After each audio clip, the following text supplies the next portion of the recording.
Listo, ya comenzamos formalmente la sesión del día de hoy. Chicos, invitado, muy buenas tardes, gracias por estar aquí en el curso de Intercultural Leadership. Y el día de hoy vamos a comenzar directamente con la participación de nuestro invitado. Como ustedes saben ya, decidí incorporar digamos, como este segmento a las clases para complementar la parte teórica, para complementar la parte práctica, porque mi percepción es que es un curso que es muy amable en la teoría, es decir, es un curso muy ligero en la teoría, muy fácil de comprender. Pero si no hacemos como estos contrastes en el mundo real, ¿no? Estas vivencias o estas experiencias, puede que se nos quede un poco flotando por ahí la información. Y bueno, para complementar esta cuestión, tanto la parte teórica como la parte práctica de las actividades, el día de hoy nos acompaña el maestro y el arquitecto Daniel González Cuevas. Hago una breve presentación de su semblanza. Yo la tengo escrita en inglés, entonces voy a estar haciendo como la traducción en vivo al español. Algunas cosas seguro las voy a decir un poco raras, pero ahorita Daniel nos va a ir apoyando. Nuestro invitado, Daniel González Cuevas, nació y creció en San Luis Potosí. Perdón, Daniel viene de una familia que a lo largo de su trayectoria estuvo o está fuertemente vinculada con las cuestiones académicas, con las cuestiones de desarrollo de negocios. Ahorita les va a platicar eso.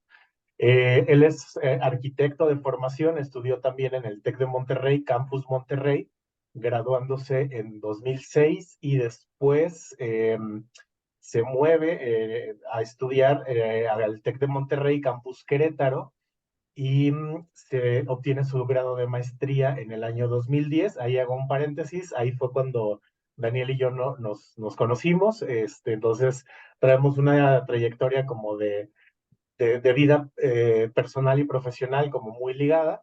Entonces, bueno, él es arquitecto con maestría en administración. Entre sus actividades profesionales, pues ha estado enlazando lo que hace propiamente un arquitecto con lo que hace también una persona que se dedica a actividades de docencia. Ha impartido distintos cursos en universidades a lo largo del país y cursos sí muy enfocados en sus áreas de conocimiento, pero también algunas actividades que son como un poco más amplias y que ayudan a la construcción del conocimiento generalizado de los alumnos, de las comunidades donde están los alumnos. Ustedes, chicos, bueno, creo que ya lo tienen muy sensibilizado, pero los entornos educativos en México, pues son bien distintos, bien diversos por regiones, por ciudades, por niveles socioeconómicos, etcétera, y es algo eh, que Daniel siempre ha tomado en cuenta al momento de incorporar esta cuestión profesional a través de la docencia. Ha trabajado en distintos despachos de arquitectura o en la industria de la construcción, como el despacho de Hermosillo y Asociados, que es un despacho bastante grande y conocido aquí en México. Y desde el año 2015 trabaja para una compañía que se llama Opportune, eh, que es uno de los jugadores fuertes en la industria de la, digamos, como de la banca personal, de los créditos personales.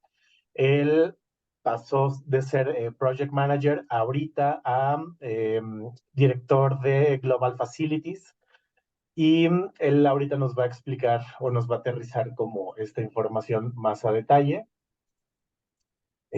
Bueno, a lo largo de esta trayectoria, a lo largo de su camino, pues Daniel ha tenido que involucrarse con distintas culturas, distintas personas, distintas personalidades, estilos de trabajo. Y algo que conversamos y que él va a conversar ahorita con ustedes también es que eh, para poder entender de qué trata un negocio, pues es bien importante entender primero a la gente para poder proveer justamente una manera como muy útil y muy eficaz de trabajar. Recordando, el objetivo del curso es desarrollar habilidades y competencias en torno a los temas de liderazgo, de interculturalidad y lo que se atraviese en cualquiera de estos temas. Entonces, su perfil nos queda perfecto para profundizar con esa experiencia. Y aquí como un dato relacionado con su lado profesional, pero también como con su lado personal, es en los últimos años ha desarrollado tanto talento como pasión por la arquería como deporte. Tal vez nos pueda platicar un poco de eso, porque también creo que es bien interesante eh, esas cuestiones de cómo se llevan los gustos y los talentos y las pasiones del lado plenamente personal hacia el lado profesional o hacia el lado productivo. Entonces, bueno, le damos la más cordial bienvenida al maestro arquitecto Daniel González Cuevas. Y Daniel, ahorita yo pongo mi micrófono en silencio, el escenario es tuyo, puedes compartir pantalla, puedes conversar, la dinámica que tú quieras. Si lo quieres hacer en español, en inglés, tienes toda la facilidad. Entonces, bueno, nos vamos para adelante y igual si nos vas dictando un poco el paso o el ritmo, si quieres que escribamos las preguntas que vayan surgiendo en el chat, si quieres que existan interrupciones o hasta el final, nos indicas y yo te voy apoyando con esa cuestión. Bienvenido y muchas gracias por la participación. Gracias, Jorge. Sí, la verdad es que si lo podemos poner ahí en el chat, y al final, pues podemos empezar a ir así como que de una por una, así como en un cierto orden. Este, Jóvenes, pues al final de cuentas, como dice Jorge, ¿no? Eh, parte de la idea, ¿no? Parte de la idea de ahorita de la fuerza laboral, es algo que yo me he dado cuenta, pues bueno, ya va para, pues va para tiempo, es esta opción o esta parte de poder ligarnos unos con otros, de poder entendernos. Yo de hecho estaba pensando hoy en la mañana si les hablaba en inglés o en español. Y la verdad es que agarré y dije, no, la verdad es que la liga, la liga que quiero que ustedes, o la idea, o la emoción que quiero pasarles a ustedes, en español, ¿no? A menos de que alguien tenga un idioma diferente con el que haya crecido, ¿no?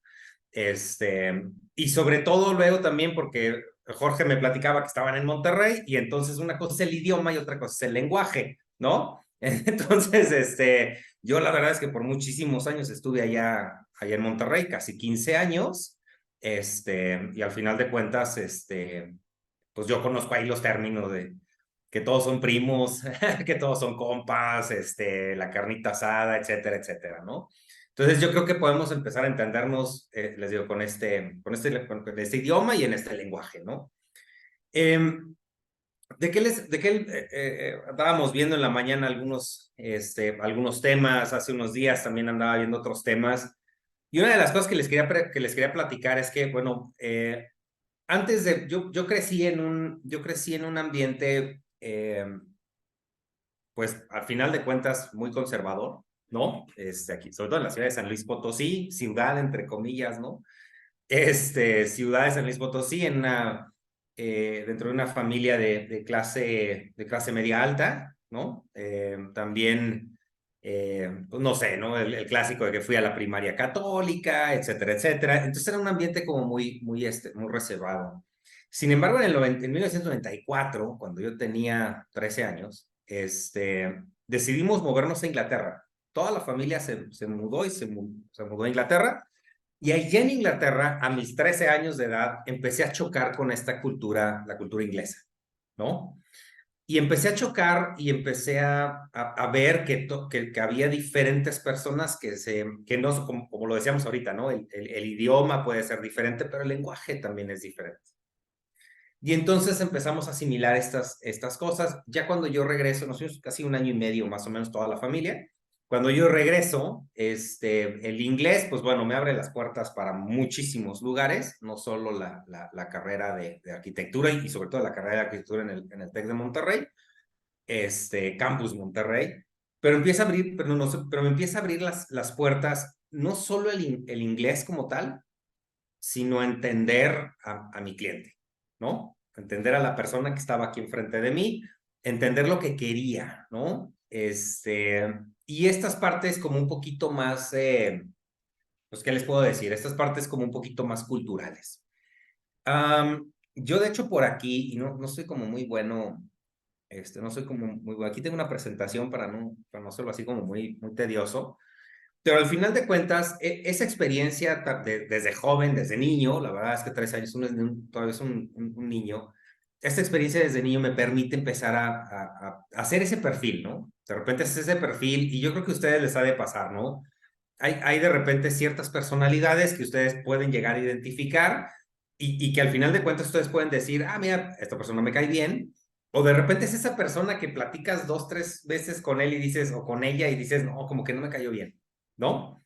Entonces, estamos haciendo un perfil de las cosas que nosotros podemos llegar a encontrar con los demás. Pasa todo este tiempo, y bueno, yo decido empezar una constructora después de la maestría allá en Querétaro, que fue cuando conocí a Jorge. Y aquí en México, nadie, absolutamente nadie me compra nada. Iba y vendía proyectos y etcétera, me bajaba el precio, luego de repente le subía porque pues se me hacía muy barato y la verdad es que nadie me compró nada. Y fue cuando mi esposa, me comentó, me dio la idea de poder hacerlo en Estados Unidos, ¿no?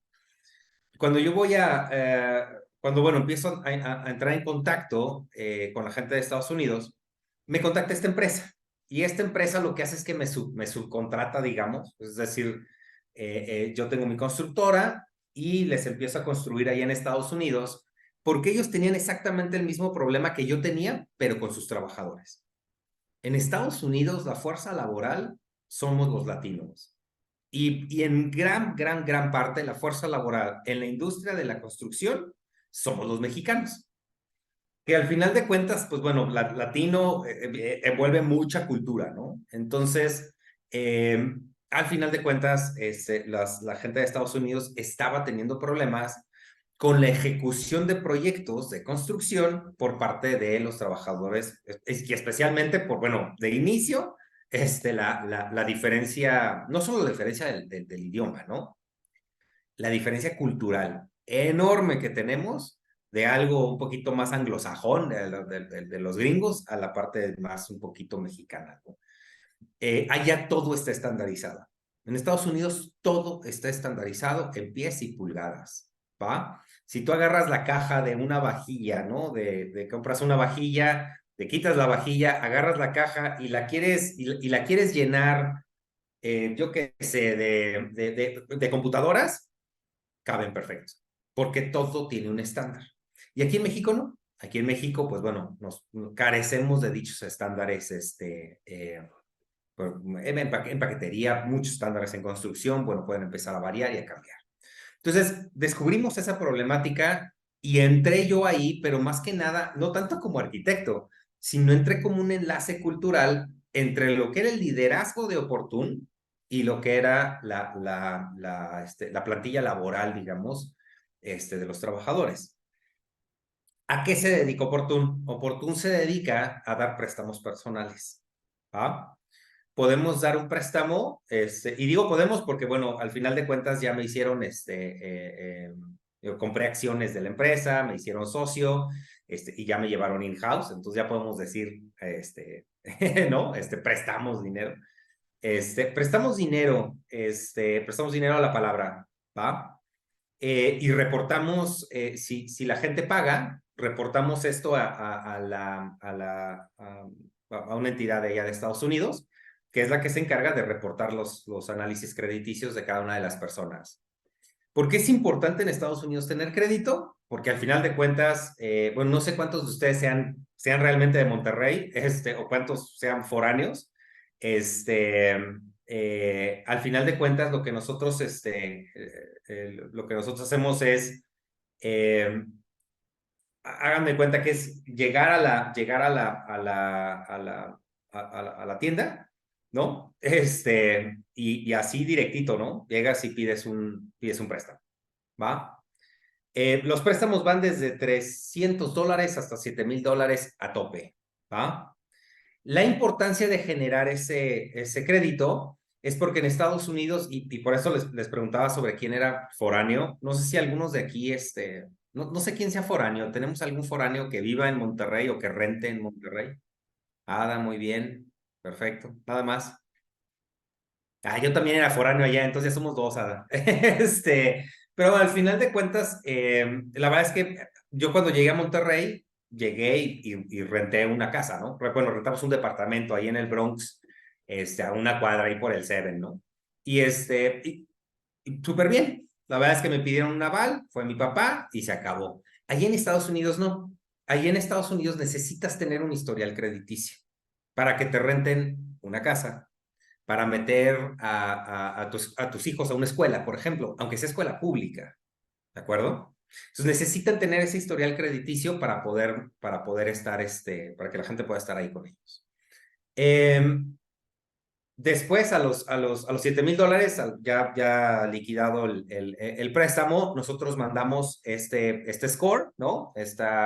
Reportamos el historial crediticio a instituciones financieras para que nuestros clientes, que ahorita ya les llamamos miembros, puedan empezar a pedir muchísimo más crédito por parte de el Bank of America, Wells Fargo, todos estos bancos,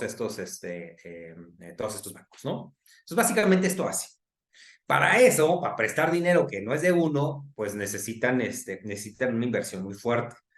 Traemos una inversión de casi $1 billón que al final de cuentas son $1,000 millones de dólares, ¿va? Por parte de Walmart, específicamente de la familia Walden, los dueños de Walmart. Es todo lo que hemos prestado. Hemos prestado casi $1 billón, poquito más de $1 billón, creo que vamos para 1.2. Cada uno de los puntos de venta recibe alrededor de $14 millones mensuales, ¿de acuerdo? Y al final de cuentas nosotros corremos gastos alrededor de unos 7, 8 millones de dólares aproximadamente. Nosotros nos encontramos, y déjenme les comparto, les voy a compartir un Excel, nada más para que lo puedan ver. Nosotros nos encontramos tenemos 170 locaciones, nos encontramos físicamente en Jersey, Utah, Nevada, Texas, Arizona, Idaho, Florida, Illinois y California. Todos y cada uno de estos proyectos yo los construí, los empezamos a construir casi desde cero. En Texas tenemos tiendas virtuales, ofrecemos Pathward o tiendas online, o sea, ya es decir, en tu teléfono, ofrecemos préstamos en todos estos. Y tenemos una línea de crédito también en 44 estados, ¿va? Entonces, al final de cuentas, la verdad es que estamos en todo Estados Unidos. Todo Estados Unidos. Y por eso ciertos puntos de venta nos dan 13, 14 millones de dólares en receivables, ¿no? En recepciones de dinero. Una vez me ha tocado este concepto, la empresa necesita cobranza, ¿no? La empresa necesita cobranza y necesita ventas. Y entonces cuando nace un call center acá en México, en la ciudad de León, hay uno, en la ciudad de Jalostotitlán, en Jalisco, hay 2 call centers, y entonces me piden que también los lleve en las cuestiones financieras, de construcción y de mantenimiento. Yo veo las cuestiones financieras de construcción y mantenimiento en las tiendas en los puntos de venta de allá de Estados Unidos, y tenemos 3 corporativos en la ciudad de Frisco, San Francisco y San Carlos. Y estamos abriendo un corporativo chiquito en Nueva York, ¿va? Sobre todo por la cuestión de que, bueno, la empresa ya es pública, ¿no? En eso más o menos, ese es el contexto de lo que hacemos, ¿no? Cada mes, ¿no? Oye, Dani, perdón que te interrumpa. Preguntan, ¿qué es esto del préstamo a la palabra? ¿Cómo funciona esto? Cuando nosotros bueno, ustedes, no sé si lo han hecho, seguramente lo harán, luego platicamos de las bondades económicas de las nuevas generaciones, seguramente ustedes van a pedir un préstamo, ¿no? Al banco, ya sea para una casa, para un coche, un préstamo para irse de vacaciones, etcétera. Los préstamos aquí en México funcionan con colaterales y con un historial crediticio. El colateral es una persona, amiga tuya o familiar tuyo, que agarra y le dice al banco: si Daniel González no te paga, yo te pago, ¿no? Y es tu aval, ¿va? Es el aval de tu préstamo. O tu casa, por ejemplo, cuando son hipotecas, pero siempre debe de haber algo que te respalde Porque en México no puedes, no pueden, no te pueden meter a la cárcel por una deuda, ¿no? Por una deuda económica. Es contra la ley, ¿de acuerdo? En Estados Unidos pasa algo similar, pero allá sí te pueden meter a la cárcel. Allá sí, la verdad es que las deudas se toman se toman muy en serio, a menos de que tengas el esquema del capítulo 6, no, del capítulo 11, perdón, Chapter 11, que es cuando quiebras, ¿no? Cuando que haces una quiebra personal y ahí sí, bueno, tienes unas ciertas condiciones. El préstamo a la palabra es así como lo dice. Llega una persona a la tienda y dice, yo quiero $500 y se los damos. Y te prometo que te voy a pagar dentro de un mes. ¿Va? Y se los damos. Aquí en México eso suena raro. Eso suena muy, muy raro y muy riesgoso. ¿Va? Por eso, la tasa de interés de ese préstamo de $500, mientras mayor riesgo, es un poquito más alto la tasa del interés. Pero de eso trata el préstamo a la palabra, ¿va? Y de eso trata justo la cuestión cultural. La cuestión cultural de la empresa, es decir, nosotros, personas que están atendiendo el mostrador en la empresa, todas deben de ser bilingües y deben de ser latinas, ¿va? ¿Latinas o latinos? ¿Sale? Eventualmente cada uno de ellos empieza a generar este bond, ¿no? Esta idea de poder estar con tu gente. Estás con tu gente, estás en confianza y entonces les empiezas a explicar que si les das $500 y te los pagan en el tiempo y en los momentos adecuados, les puedes llegar a dar $700 después, a la palabra. Y si pagan los $700 después, les puedes dar después $1,000 a la palabra. Y una vez que ya tienen $1,000 pagados a la palabra, etcétera, y empezamos con un nivel mayor de dinero, el riesgo decrece porque ya sabes que la gente va a pagar, ¿no? Entonces, al final de cuentas, eso quiere decir a la palabra y ese es como más o menos el modelo de negocio. No sé si hay otra preguntita por ahí, ¿no? Bien, entonces, Momento no, así que adelante. Gracias. muy bien, muy bien, muy bien. Em, ahora sí, ahora sí les voy a compartir, ahora sí les voy a compartir la presentación que les tenía aquí hecha más o menos. Y vamos a ver si se puede hacer con la... ¿Pueden ver la pantalla completa? O sea, en modo de presentación. ¿Sí? Muy bien. Sí.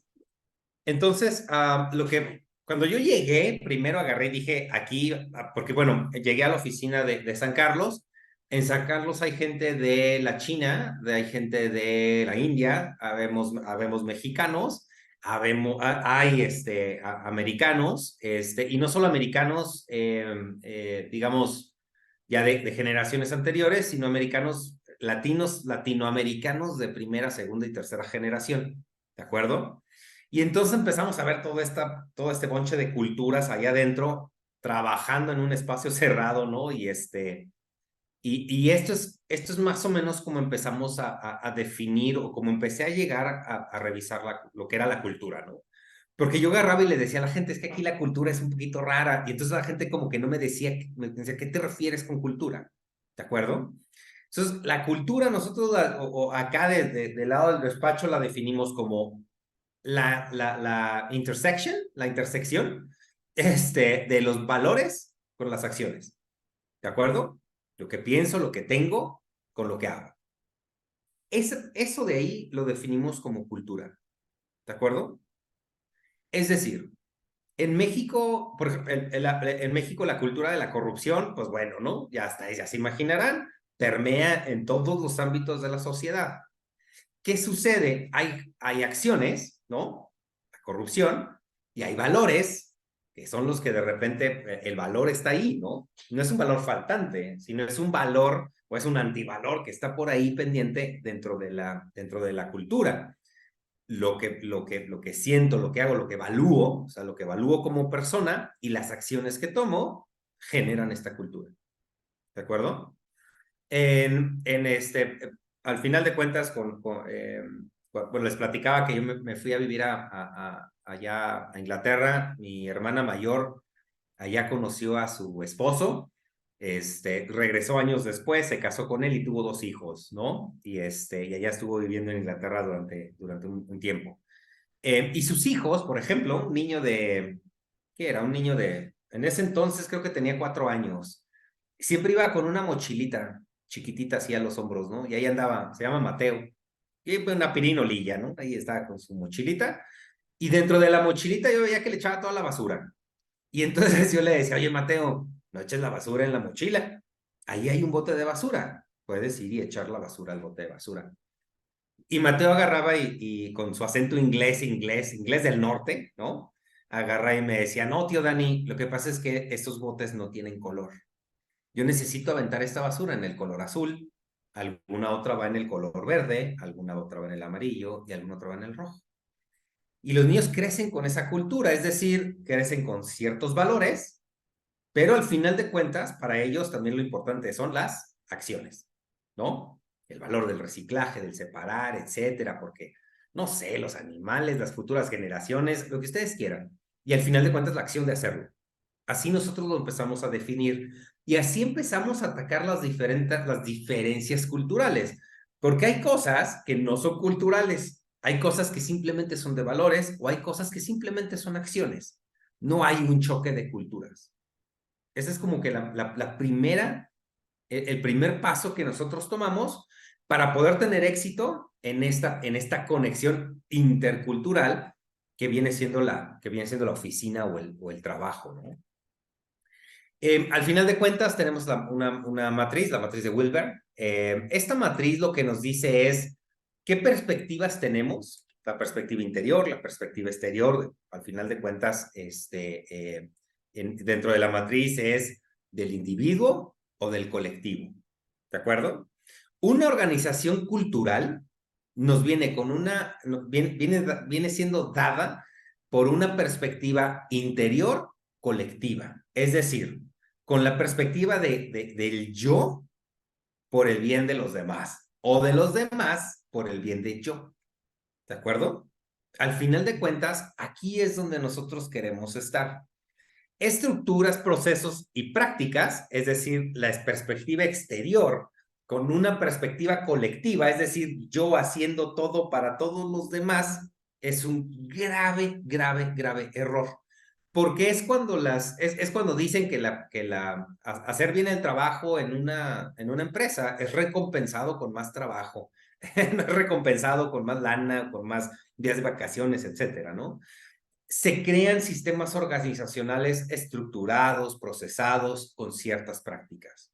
¿De acuerdo? Se crea una caja en donde la gente no puede salir de dicha caja. ¿Sale? Perspectiva interior, que yo esté bien, y perspectiva colectiva, que yo estando bien, la empresa o la organización va a estar bien. Si la organización le va bien, a mí me va bien. ¿De acuerdo? Ahorita lo podemos también revisar esto. Esta cultura organizacional que se empieza a crear aquí, igual, estabilidad, cuestiones externas, ¿no? Cuestiones internas y cuestiones de flexibilidad. La flexibilidad es algo bien importante. Pero nosotros podemos encontrar, o lo que yo encontré dentro de la oficina, con estos diferentes culturas, fue justamente esto. Había una cultura, sobre todo en la cuestión administrativa, muy burocrática, ¿va? Porque estaba muy enfocada en la estabilidad, ¿va? Y en la parte interna. Muy, muy enfocada en estabilidad y en la parte interna.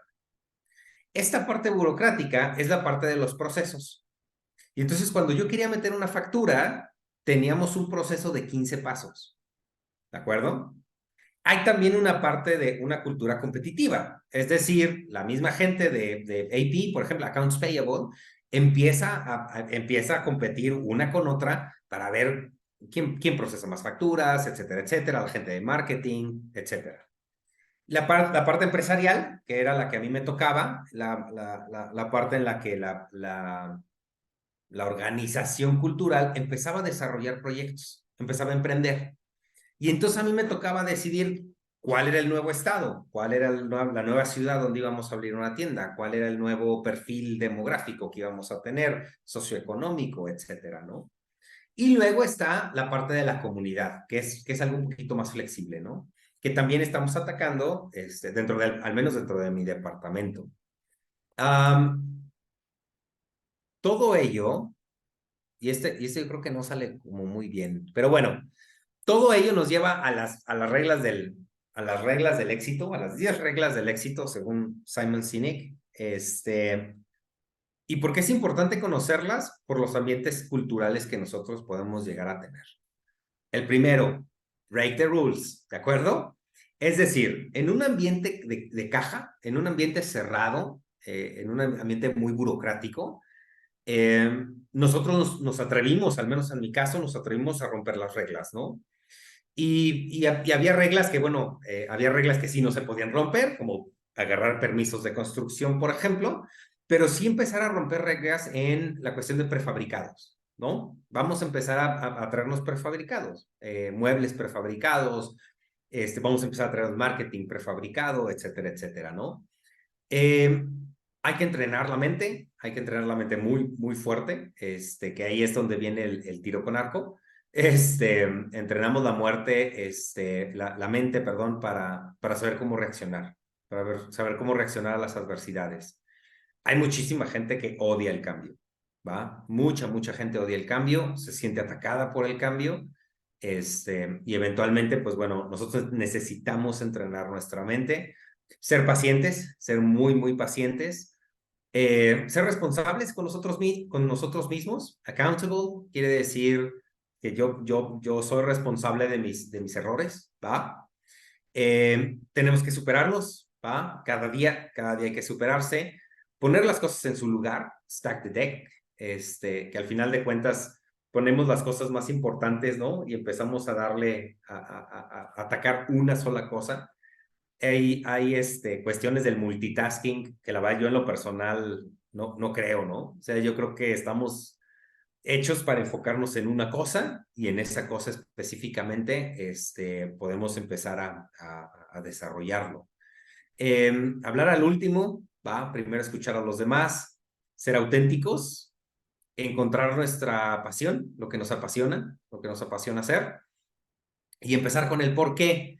Y justo en este por qué es esta parte del círculo dorado. Ahorita, de hecho, les voy a recomendar 4 libros que hablan mucho de la cultura organizacional, de la cultura entre diferentes países, pero esto es lo que une a las culturas.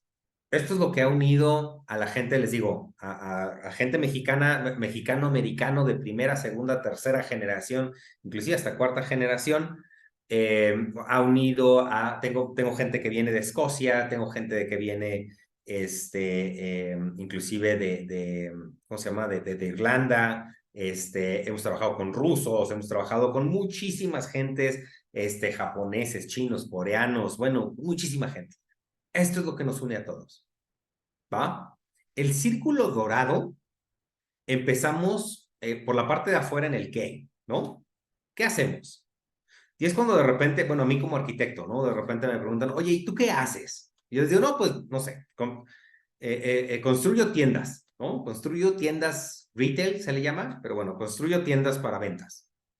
Y la verdad es que cualquier persona puede llegar a construir tiendas para ventas. No necesita ser arquitecto, ustedes lo saben, ¿no? O sea, cuánta gente construye su propia casa, ¿sale? Entonces, el qué es algo, pero no es lo más importante en la cuestión intercultural, porque ahí vienen muchas diferencias, ¿no? Muchísimas diferencias. Muchísimas diferencias basadas en mis valores y en mis acciones, en el qué hago. La otra pregunta es el cómo. ¿Cómo lo hago? Y entonces ahí es cuando vienen los procesos, ¿no? Lo hago mediante el proceso de préstamos, hacemos esto, mientras leo reportes, etcétera. Pero lo más importante, lo que une a todas las culturas, y es por eso que Oportun tiene gente de muchísimos países, es el por qué. ¿Por qué hacemos las cosas? ¿Por qué estamos aquí? ¿Va? ¿Qué estudias? Y por ahí creo que Valeria me comentaba que era diseño industrial, creo que Cristiana era comunicación, ¿no? Yo arquitecto, y entonces me dice, ¿qué estudias? Arquitectura. ¿Cuántas personas estudian arquitectura el día de hoy? en México, ¿no? Y bueno, son miles y miles de personas. No tiene no tiene mucho punch, ¿no? ¿Cómo lo haces? No, pues hay gente que lo hace online, hay gente que lo hace, ¿no? Etcétera, etcétera. Presencial. ¿El por qué? Esa es la clave de todo. ¿Por qué estás estudiando comunicación? ¿Por qué estás estudiando diseño industrial? ¿Por qué estudié arquitectura? ¿De acuerdo? ¿Por qué estoy estudiando administración? ¿Por qué estoy estudiando finanzas? ¿De acuerdo? Eso es lo que eso es lo que une muchísimo a la cultura. Y tiene que ser un porqué, pero bien, es un porqué que te llene, que te sientas contento y que te sientas orgulloso de lo que es ese porqué. Este porqué, un ejemplo, ¿no? Hace tiempo yo estuve construyendo clínicas de salud, ¿no? Y entonces, bueno, pues construye clínicas de salud.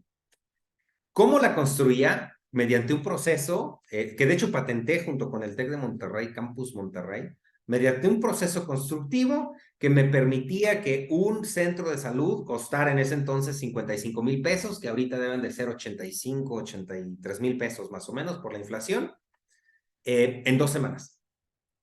¿Va? Ese es el cómo. Y dices, bueno, pues la verdad es que pues está padre, ¿no?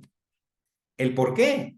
Porque algún día, cuando yo estaba andando en bici, que luego Jorge fue el que me empezó a llevar por ese camino de la bici de montaña, cuando yo andaba, un día cuando yo andaba en la montaña, haciendo ciclismo de montaña, me encontré a una familia, el niño más pequeño estaba deshidratado, creo que tenía un color casi, pues tenía un color así como amarillento, los labios los tenía morados, la verdad es que me lo encontré muy mal. Me lo traje para acá a San Luis junto con su mamá, con un tío que es médico. Y mi tío que es médico agarró y me dijo, tiene diarrea, está deshidratado de hace 4 o 5 días, este niño el día de mañana se muere. Yo no podía creer cómo a 15 o 20 minutos de San Luis Potosí, a 15 o 20 minutos de donde yo vivía, había niños que se murieran por diarrea, ¿va? Es que es algo que yo creo que sí, no me imaginaba eso. Entonces decidí hablar con la señora, preguntarle que por qué no lo había llevado al médico, no tenía dinero, y por qué los médicos no van a los pueblos, es porque no hay centros de salud, no hay donde nos atiendan. Y por ley el médico no puede atender en casas particulares, ¿va? Y entonces empezamos a hacer centros de salud en muchísimos de los municipios de San Luis, alguno que otro de Querétaro, pero bueno, Tabasco y el sur de México, casi que los repletamos ahí con la gente de Cedesol, ¿va? Y entonces es bien diferente decir, hago centros de salud baratos y rápidos, a impido que los niños de 5 años o 6 años se mueran de diarrea, ¿de acuerdo? Es bien diferente. Al final de cuentas, todas estas cuestiones, todas esas cuestiones que nosotros estamos viendo, son las cuestiones que eventualmente, por las que eventualmente pasamos, ¿no? Ahí en Oportun me tocó una persona que llegó a pedir un préstamo para comprar una cama, ¿no? Dices, caray, pues ¿dónde dormías antes? En el suelo. Dices, caray, pues no está padre, ¿no? Dormir en el suelo no está padre. Entonces, te presto $700, te presto $600 para que vayas y te compres una cama. O te presto $2,000 para que vayas y operes a los ojos de tu mamá. ¿Por qué? Porque los ojos de tu mamá porque tu mamá ya no ve, porque tiene diabetes. Me han pasado muchas historias de ese estilo, ¿no? Pagar escuelas, etcétera. Y entonces, ¿por qué prestas dinero? No es para hacer negocio, es para ayudar a tu comunidad. Ese por qué es el que une las culturas, une las acciones y los valores, ese por qué. Todas tus acciones y todos tus valores se unen con el por qué. Y bueno, después ya vienen todas las acciones, ¿no? Que vienen con las que te enfrentas, ¿no? Platicaba con Jorge hace unos días y le comentaba, ¿no? El teléfono, o sea, la acción de colgar el teléfono en San Luis, en México, a la acción de colgar el teléfono en Estados Unidos es completamente diferente. Aquí en México nos despedimos 2 o 3 veces, ¿no? Que te vaya muy bien, sí, que te vaya muy bien a ti, bueno, nos vemos, bye, bueno, nos vemos, bye, ¿no? Y después cuelgas. Y en Estados Unidos, no. En Estados Unidos, mis clientes o ahora mis jefes, me hablaban y me decían, oye, Daniel, es que hay que sacar este y este pendiente. ¿Estás de acuerdo para mañana? Y yo les decía, sí, para mañana. Y me decían, ok. Y me colgaban, ¿no? Y decía, ah, caray, ¿se enojaron conmigo? ¿Por qué no nos despedimos 3 o 4 veces? Ah, lo que pasa es que ahora sí, la cuestión de las acciones, ¿no? Las acciones que van en la parte de afuera no coinciden con las acciones que yo tengo por la parte de afuera. Pero la cultura como tal, empezando con el por qué, es la misma, ¿va? La distancia en la que uno habla frente al otro, ¿no? O sea, en México hablamos un poquito más cerquita. En Estados Unidos, no, en Estados Unidos hablan lejos y cuando yo me acercaba a hablar con ellos se sentían intimidados, ¿no?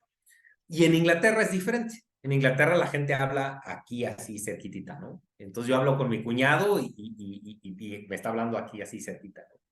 Entonces, son cuestiones, les digo, en la parte, por una parte son cuestiones de acciones, por otra parte son las cuestiones de valores, pero lo que culturalmente nos une es esta parte del por qué, ¿va? Eh, y bueno, ahorita de hecho, justo hace meses empecé también un proyecto en la India. Todavía no me aprendo el nombre de la ciudad, pero bueno, es una ciudad de la India que está al noreste más o menos. Igual es un call center, y estamos preparando pues todos los pormenores de construcción, de remodelación, de permisos, etcétera.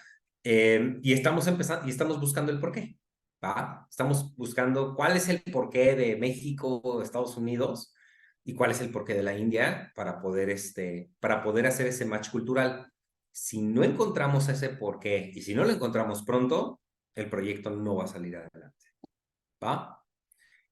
Básicamente le digo, eso es de lo que le queríamos platicar, ¿no? Más o menos, pues, una disculpa por los gráficos, así como de bote pronto, ¿verdad?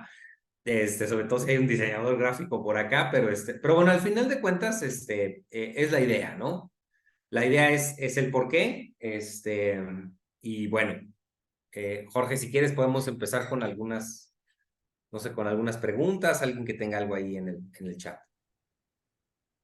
No sé si lo puedo. Daniel, bueno, gracias por la intervención, por la participación. Ahorita no hay más preguntas en el chat, así que chicos, por favor, si tienen alguna cuestión, abren micrófono, la escriben la pregunta, yo se la comparto a Daniel. Y fíjate, Daniel, con base en lo que nos estás platicando, que es como muy enriquecedor porque es un poco como un collage de muchas culturas, muchos países. Es decir, es como una parte como bien interesante y bien compleja, muy diversa. Te quiero hacer una pregunta y esta pregunta tiene un truco para los alumnos porque ellos al final tenemos que enlazar la parte temática con la parte práctica. Eh, y aquí te quisiera preguntar lo siguiente porque a ellos les va a servir para su próxima actividad. Perdón, desde tu experiencia, ¿qué aspectos clave considerarías al momento de hacer integraciones de equipos multiculturales? Es decir, si tuvieras que observar puntualmente algunas cuestiones con más énfasis o que resulten críticas desde tu experiencia, ¿qué nos podrías comentar al respecto? Fíjate que y creo que por aquí debo de tener, no sé si aquí la tengo, porque luego van a pensar que los estoy truqueando, pero la verdad es que sí lo he hecho. Debe de estar por aquí, déjame ver. Vamos a ver. Espérenme un segundo, porque tenemos justamente unas dinámicas. Y sí, aquí está, de hecho. Tenemos unas dinámicas, déjenme, les comparto la pantalla. ¿Puedes ver mi pantalla? Muy bien. Perfecto, sí. Este es el equipo de Facilities que integré, para ver directamente la cuestión de las tiendas, porque bueno, ya con las responsabilidades, pues bueno, era un poquito difícil, ¿no? Ya hacer esto. Un aspecto clave es jugar. De hecho, ahí en la mesa tienen Legos. Todos estos es un jueguito de Legos. Todo, todo, todo, todo. Y yo observo, lo primero es acciones, ¿va? Lo primero que yo empiezo a observar dentro de un juego son las acciones. Porque, y si bien les voy a quitar esta también ya, porque no, nada te dice más de una persona que cuando está jugando, ¿va? Es un niño interior. Saca los valores, saca las acciones. Cualquiera de nosotros que hemos jugado fútbol, de repente tenemos al compadre que a cada rato se agarra a golpes, ¿no? Ahí en la cancha. Y entonces agarras y dices, ah, pues claro, lo que pasa es que esa es su personalidad, o sea, puede llegar a ser una persona violenta, etcétera, etcétera. Y está el otro cuate que siempre llega y dice, no, ya cálmense, ¿no? Y no haga nada, y separa a los otros, y luego va y se disculpa con uno, y dice, ah, bueno, esa es otra personalidad. Y sale mediante un juego, ¿va? Entonces, lo que nosotros hemos, o el proceso que llevamos cuando integramos, digo, ahorita tocó Legos, pero hemos jugado Jenga, hemos jugado mil y un juegos, ¿no? Primero, lo primero que observamos son las acciones dentro de un juego. Dentro de un juego, ahora sí que muy lúdico, pues, ¿no? Muy de niños, como es el Lego. Una vez que observamos estas acciones, empezamos a determinar tres variables. ¿Quiénes son los agentes de cambio culturalmente, no? ¿Quiénes son los agentes de cambio? Es decir, quiénes son los que no están a gusto con nada de lo que sucede, ¿no? O sea, hay gente que no está a gusto, yo soy uno de ellos, ¿de acuerdo? Entonces no pasa nada, pero ¿quiénes son a ellos les llamamos los agentes de cambio, ¿va? ¿Quiénes son los líderes que no necesariamente, digamos, no necesariamente el agente de cambio es un líder? Simplemente no se siente a gusto, quiere cambiar, pero no tiene las herramientas para cambiar a la demás gente. Entonces descubrimos el liderazgo y descubrimos en una subcategoría o en una tercera categoría followers and detractors, ¿no? O sea, ¿quiénes son los que agarran y dicen, yo confío en esta persona, yo voy para allá? Y quienes constantemente dicen, no, vamos a quedarnos como estamos, ¿va? En esta curva de integración, o en esos cuatro, o en tres en realidad, en esas tres personalidades, nosotros podemos encontrar que el 5% ¿cómo se llama? Son los agentes de cambio, el 10% son los líderes, el 50 y tantos, el 60% son los agentes de cambio, y luego ya nada más está la colita. La colita son los detractores, ¿no? La gente que no quiere seguir, ¿no? Y eventualmente esas personas que no quieren seguir se suben al tren o se van a otro lado, ¿no? O sea, al final de cuentas, es algo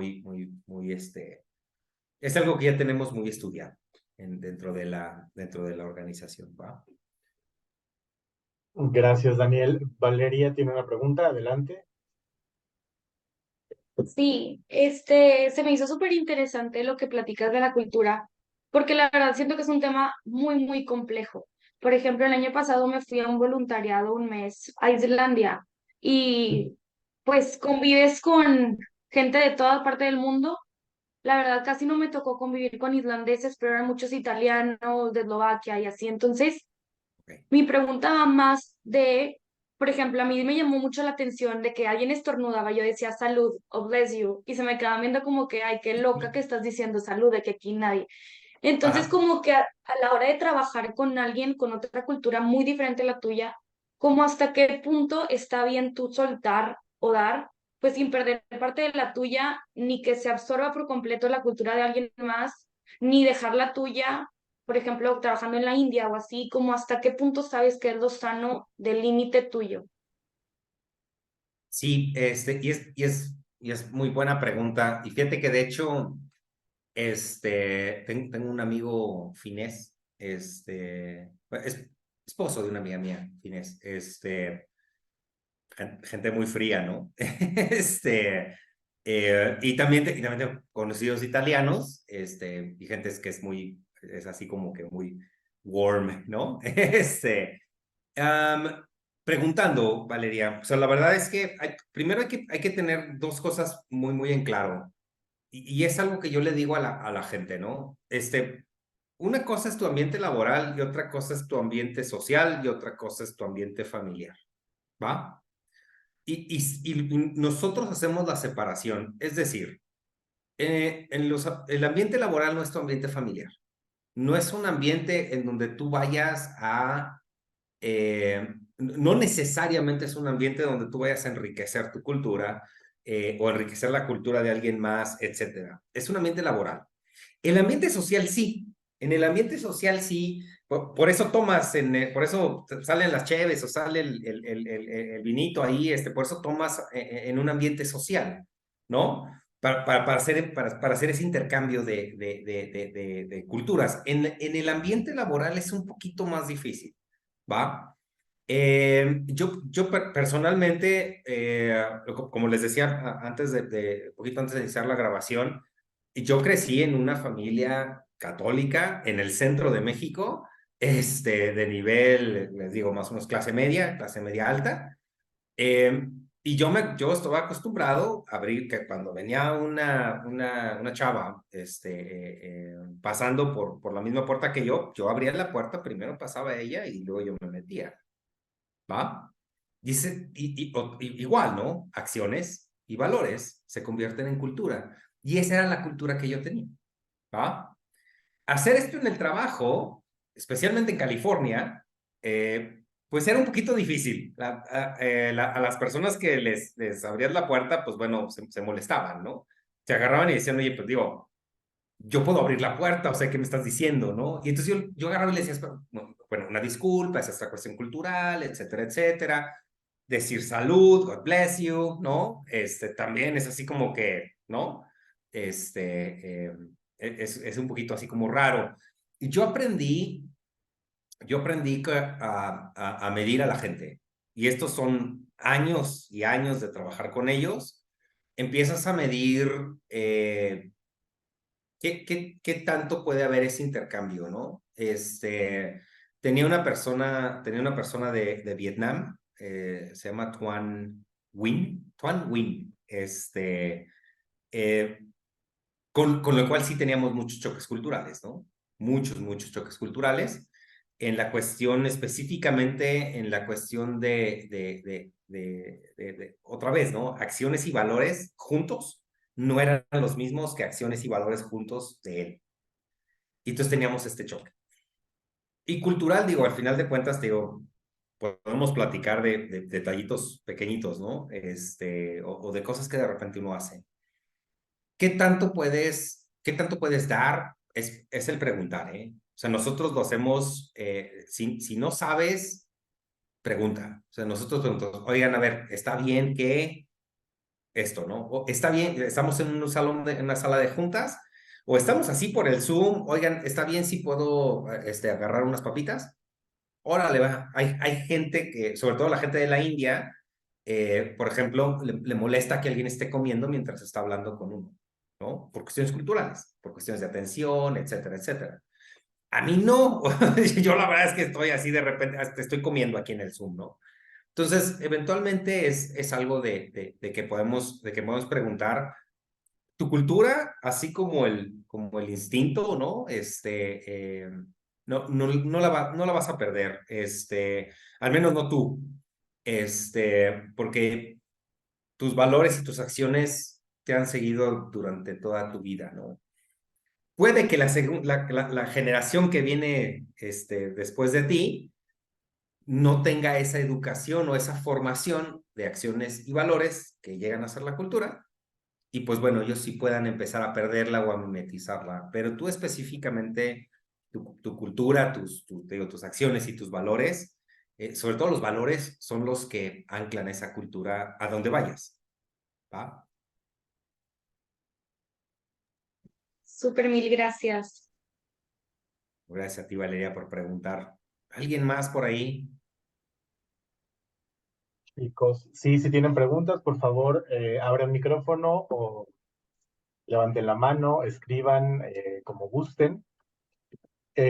También como con el contexto de lo que acaba de mencionar Daniel, perdón, justamente a nivel global, que tiene mucho que ver con nuestro curso, a nivel global existe un ejercicio de concienciación, es decir, de que tomemos conciencia acerca de la diversidad cultural. De hecho, en muchos lugares se le conoce como el mes de la conciencia o de la diversidad global.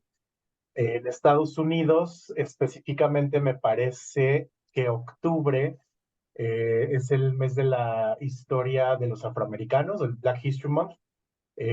También en Reino Unido, en Irlanda, y hago este comentario, esta observación por lo que mencionaba Daniel, por la pregunta que realizaba Valeria, donde la cuestión cultural es súper relevante y a la vez súper compleja, porque es gran parte en donde residen los logros que podemos hacer como civilización, como comunidad, pero también ahí mismo reside la paradoja que es aquel espacio o aquel lugar donde nos frenamos. Me parece que los chicos de comunicación, hay varios alumnos aquí en el grupo que estudian comunicación, parte de lo que aprendemos en la carrera, yo también estudié comunicación, es justamente que 8 de cada 10 cuestiones que no salen bien en entornos laborales, en entornos personales, etcétera, es por una comunicación deficiente y eso está ya como muy bien estudiado, estructurado, documentado. Eh, Daniel, en particular, en tu compañía realizan acciones concretas en torno al Global Diversity Awareness Month. ¿Hacen algo por ahí que nos pudieras compartir al respecto? Y tenemos varias, de hecho, inclusive tenemos varios concursos.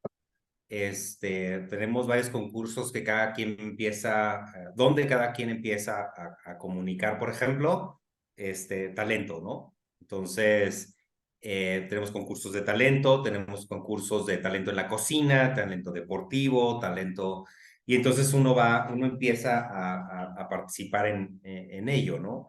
Y se empieza a generar, se empieza a abrir el diálogo, ¿no? O sea, se empieza a abrir el diálogo en un espacio, como le decía a Valeria, se empieza a abrir el diálogo en un espacio controlado, en un espacio laboral, ¿va? Tenemos muchísimos meses, el mes de la historia hispana. Tenemos el mes también de, creo que es la semana de Puerto Rico, tenemos la semana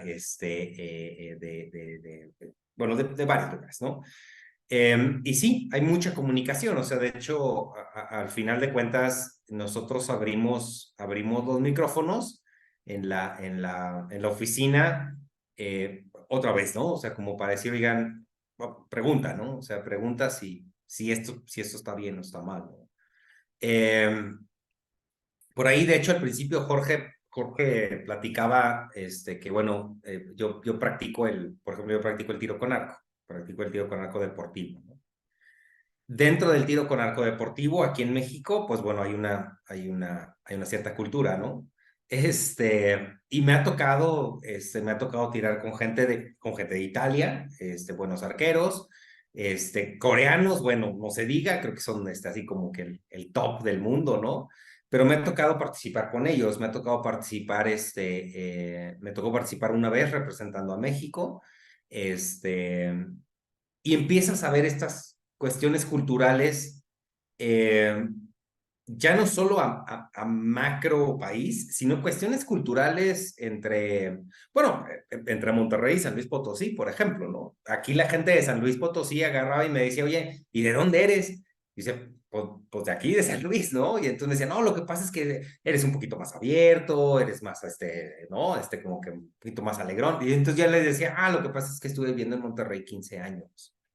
Entonces, vivir en Monterrey 15 años te empieza a permear también, ¿no? Te empieza a permear esas acciones, ¿no? Como le decía Valeria, o sea, los valores son los que anclan la cultura, ¿no? Pero las acciones son las que ya empiezan a permear, ¿no?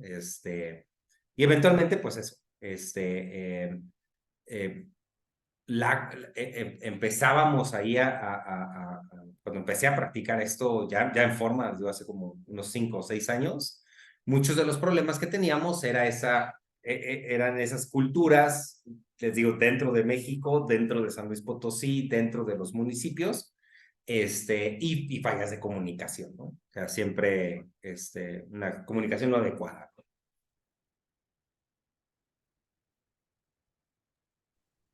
Gracias, gracias, Daniel. Chicos, algo más que quieran preguntarle a Daniel, aprovechen, tenemos como este fácil acceso. Yo también tengo otra pregunta, no quiero ser el típico profe que te atiborra de preguntas, también me gustaría que los demás participen, pero esta pregunta siempre me resulta muy interesante en los diversos entornos de trabajo, sobre todo porque nosotros principalmente en el grupo somos mexicanos y creo que todos somos latinoamericanos en el grupo que tenemos ahorita la clase. Algo que nos caracteriza es el sentido del humor. Ajá. Eh, ¿cómo, ¿Cómo vives este choque cultural, Daniel, entre tener un trabajo relajado, considerando que nuestro sentido del humor es en muchos casos violento, agresivo, confrontativo? Aquí en México yo puedo burlarme de tu bigote y tú te puedes burlar de mi corte de cabello y no lo tomamos personal y ya pasó, ¿no? En otros lugares es un choque fuerte. Sí. ¿Cómo le haces para balancear esta cuestión donde tenemos que tener un sentido del humor prácticamente como genérico y universal para que no pasemos esas fronteras entre lo que puede ser cómodo para unas personas e incómodo para otras, ¿no? ¿Cómo lo vives tú? Um, Desde pequeño aprendí que las bromas no viajan, los chistes no viajan, no caben en la maleta, ¿va? Sobre todo les digo, porque yo lo aprendí en Inglaterra, el sentido del humor inglés, es el sentido del humor de un niño de 4 o 5 años, ¿no? Bueno, no sé si en esta generación todavía conozcan al Mr. Bean, pero el sentido del humor es una persona que se cae y entonces le da risa al niño porque se cae. No sé si han visto así cuando uno juega con los niños chiquitos, ¿no? Y te pegas y haces un sonido y el niño chiquito se ríe. Ese es el sentido del humor básico, así básico, básico, básico, que es el sentido del humor inglés. De ahí brincan a un sentido del humor muy, muy fuerte, ¿no? Muy, como dice Jorge, ¿no? Muy agresivo, a veces muy explícito, etcétera, etcétera. Pero esa base, o sea, la base del sentido del humor del niño de 4 años, esa base sí viaja. O sea, es decir, cuando yo estoy cuando estamos ahí en las juntas, etcétera, y andamos ya más relajadones y empezamos a platicar, hay veces que les digo, yo también, yo de repente, sobre todo con los colegas que son mexicanos, pues nos llevamos fuerte, ¿no? Y entonces, de repente y en español, y entonces de repente hay gente que dice, oye, ¿y de qué se ríen, no? ¿O qué dicen? Y entonces ahí es cuando me doy cuenta que les digo, no, estas cosas no viajan, ¿no? Y yo lo que hago es el nivel de chiste que puedo contar, el nivel de broma que puedo hacer, es el de un niño de 4 años. Porque, porque ahí a los 4 años es cuando empiezas a desarrollar, cuando empiezas a tener otra vez, ¿no? Valores y diferentes acciones. Pero a los 4 años es algo muy simple. Entonces, les digo cosas de que se tropieza uno y no sé qué, y de repente luego los chistes, esto así de toc toc, y, ¿no? Pero la verdad es que sí tiene que ser un nivel muy, muy bajo. Un nivel de ahorita le puse 4 años, pero bueno, de 4 a 6, por ejemplo. Pero 4 años es así como que la barra, hasta ahí, ¿va? Porque si no, luego al final de cuentas tengo muchos amigos que sí se han metido en broncas, sobre todo broncas legales, ¿eh? O sea, ya en Estados Unidos, la gente que se ofende va y se ofende con el abogado, no van y se quejan ahí nada más en el Facebook o en el Instagram, etcétera, sino sí buscan este consejo y puede llegar a ser difícil. Entonces, mantener el sentido del humor simple y sencillo, 4 años, a mí me ha funcionado. Y sobre todo empezar a cambiar cambiar esa conversación. Algunos de ustedes en la carrera bueno, no sé si todavía, pero cuando a mí me tocó estudiar la carrera, tenías como estas optativas, o en la prepa, por ejemplo, que dices, bueno, yo voy a optativa de deporte, bueno, pues el fútbol, ¿no? Y luego de repente había veces que el fútbol se llenaba y decías, híjole, bueno, básquet, y está lleno, bueno, boli, y está lleno, y chin, de repente llegas y te toca danza folclórica, ¿no? O vas a clases de piano, o vas a clases... Estas cosas que de repente son extraacadémicas, nos sirven mucho para contrarrestar esa idea de la broma. Es decir, yo cuando voy a Estados Unidos llego y les empiezo a platicar del tiro con arco, que compito, etcétera, etcétera, el arco que uso, las flechas que uso, y entonces ya podemos empezar a generar un cierto link, ¿no? Empezamos a generar esta parte de decir, oye, ya estamos un poquito más juntos, ¿no? Tenemos un interés común. Más o menos. Sí, muchas gracias. A mí me queda como muy clara tu interpretación y me parece que esto también es clave e importante para contextualizar algo bien interesante, Daniel. Tú y yo compartimos, o sea, somos de la misma edad, tenemos un contexto cultural, sociocultural muy similar y nuestras generaciones básicamente les doblamos la edad a los chicos, a los alumnos, y ha habido cambios bien interesantes en ese sentido, porque ahora afortunadamente hay como mayor sensibilidad con respecto a qué es lo que se puede comunicar, qué podemos hacer para respetar a las otras personas, etcétera. Y en el contexto justamente de la clase que tiene que ver con liderazgo intercultural y los temas que quedan ahí dentro, es clave y es fundamental comprender dónde sí y dónde no se pueden hacer algunas cosas, ¿no? Claro. Chicos, ¿alguna otra pregunta, comentario, sugerencia? Llegamos a ser 17 personas conectadas ahorita, lo cual es un buen número. Eh, si no hay algo más, pues podemos empezar con... Ada, adelante, claro, adelante. Yo tengo una pregunta. Es más que nada con la relación a su trabajo. Digamos que su empresa está solo en Estados Unidos y ahorita están intentando en la India, eso es lo que entendí, ¿no? ¿Y por qué no lo intentan en otros países? Bueno, de hecho, fíjate, empezamos en Estados Unidos, toda la cuestión operativa, ¿no?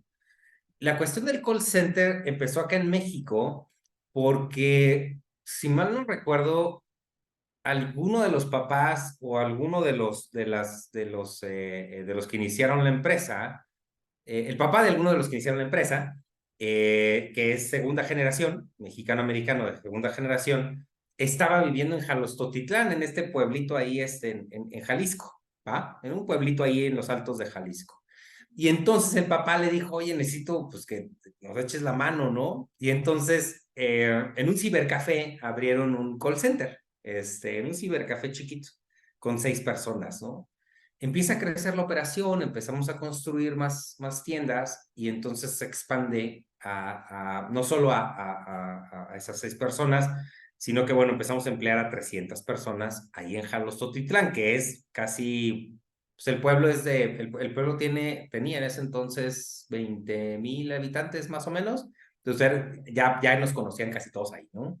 Y luego de ahí de Jalostotitlán, no mudamos, perdón, abrimos también operaciones en León, y en León es cuando pues empieza ya el call center como tal, y ahorita tenemos 1,200 empleados en ese call center, agentes empleados, y somos alrededor de unos 600 administrativos.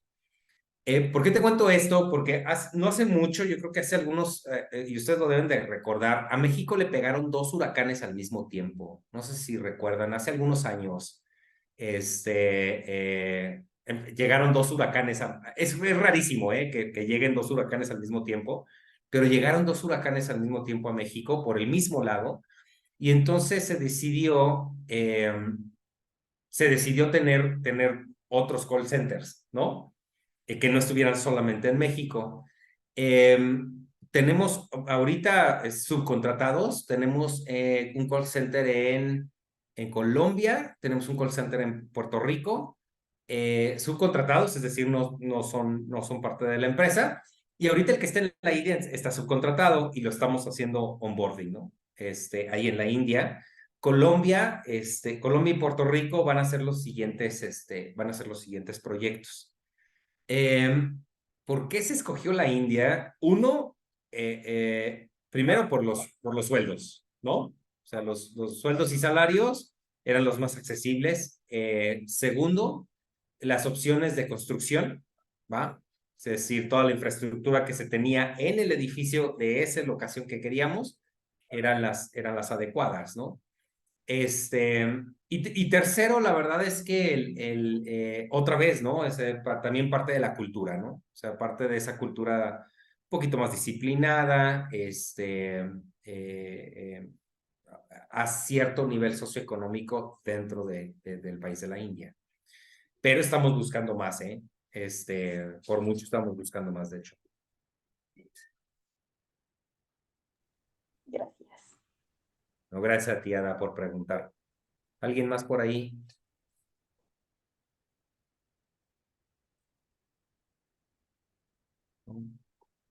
Pues creo que quedó ya bastante bien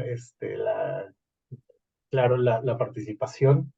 Chicos, Daniel, pues les agradezco mucho. A mí me resultó una sesión como muy enriquecedora, una perspectiva distinta, eh, que nos puede aportar información por otro lado, por otro canal de lo que ya hemos estado viendo. Y pues creo que podemos hacer como el cierre formal de la participación. Maestro arquitecto Daniel, muchas gracias. Ya conociste a los chicos del grupo de Intercultural Leadership Campus Monterrey. Ada por ahí nos está aplaudiendo, bueno, te está aplaudiendo. Espero que esa participación sea igual de enriquecedora para todos los demás. Y con esto cerramos formalmente. En este momento paro la grabación. Nos despedimos del invitado